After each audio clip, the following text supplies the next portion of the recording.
All right, we're working on this YFZ 450 today. I put new rear brake pads in it, got the rear brakes working.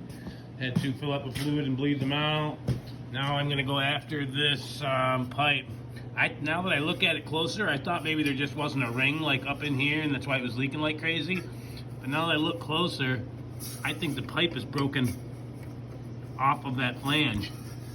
It's like I can move this without moving that, and that are supposed to be welded together. So I'm gonna disassemble this, see what's going on here. Might have to weld some shit up. We'll figure it out. I'll show you what I find. Sure as shit, I pulled this the bolts off in the flange, and that piece is not connected to the pipe. So we got to get this header pipe off of here and determine why she is broken and if I can fix it. I'm sure I can weld it back together and put it back on there. Son of a bitch. Now we gotta get this fucking clamp loose. Let me get the PV blaster on that. Yep. This son of a bitch is broken.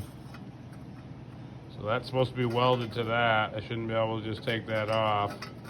You can see the little miniature tack weld they had in there holding it. Like, what the shit. So, I don't have any wire for my big welder, so I'm not sure I'm going to do this with my stick welder, but I'm going to try to weld this fucker back on here. See what happens. Okay, I put in a used stator cover on this thing because this bolt hole right here was cracked right off of the case and it was leaking oil like crazy. It was definitely leaking from there. We fixed that. But I still think it's leaking from this line a little bit. I haven't pressure washed it off yet. It could have just been residual on the wrap.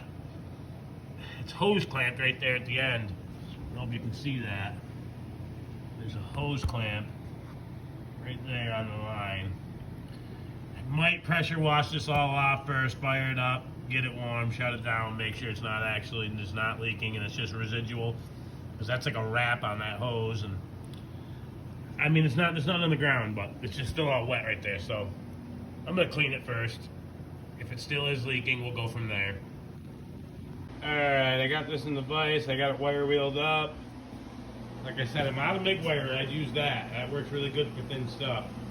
I may still have to go get MIG wire, but I have this little 110 plasma cutter slash TIG welder slash stick welder. It's for like body work. This might go low enough. If I had gas and stuff, I'd take it, but I don't.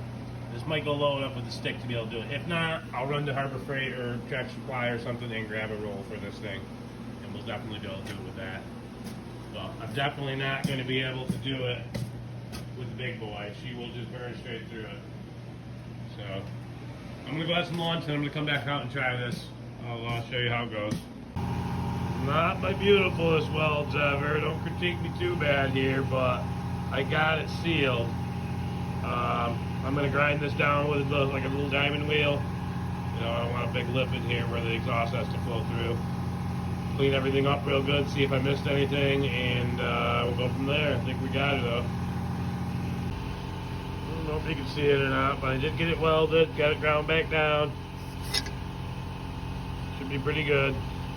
Smoothed it out the best I could so that way it's not impeding flow. Alright, let's start this pig, see how she sounds. I think I'm going to need both hands to do this.